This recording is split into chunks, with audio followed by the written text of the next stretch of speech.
بسم الله الرحمن الرحيم. يسبح لله ما في السماوات وما في الأرض الملك القدوس العزيز الحكيم. هو الذي بعث في الأميين رسولا منهم يتلو عليهم آياته ويزكيهم ويعلمهم الكتاب والحكمة وإن كانوا من قبل لفي ضلال مبين. وآخرين منهم لما يلحقوا بهم وهو العزيز الحكيم.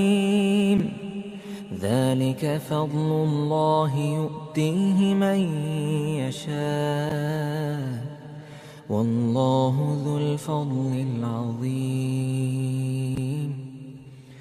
مثل الذين حملوا التوراة ثم لم يحملوها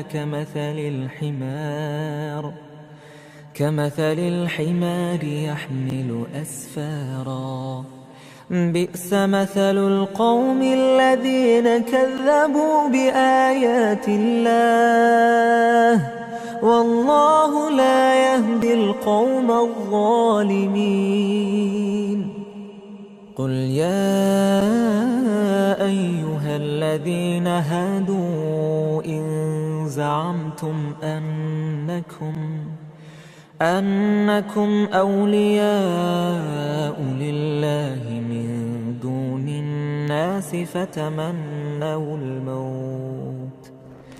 فتمنوا الموت إن كنتم صادقين ولا يتمنونه أبدا بما قدمت أيديهم والله عليم بالظالمين. قل إن الموت الذي تفرون منه فإنه ملاقيكم ثم تردون إلى عالم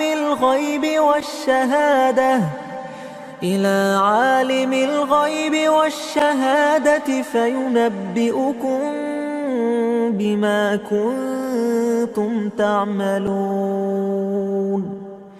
يا أيها الذين آمنوا إذا نودي للصلاة من يوم الجمعة فاسعوا إلى ذكر الله وذروا البيع ذلكم خير لكم إن كنتم تعلمون.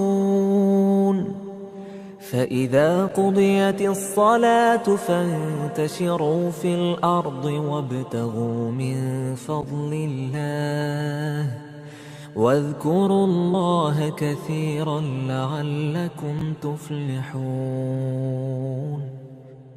وإذا رأوا تجارة أو لهوا انفضوا إليها وتركوك قائما. قل ما عند الله خير من اللهو ومن التجارة والله خير الرازقين. يا أيها الذين آمنوا صلوا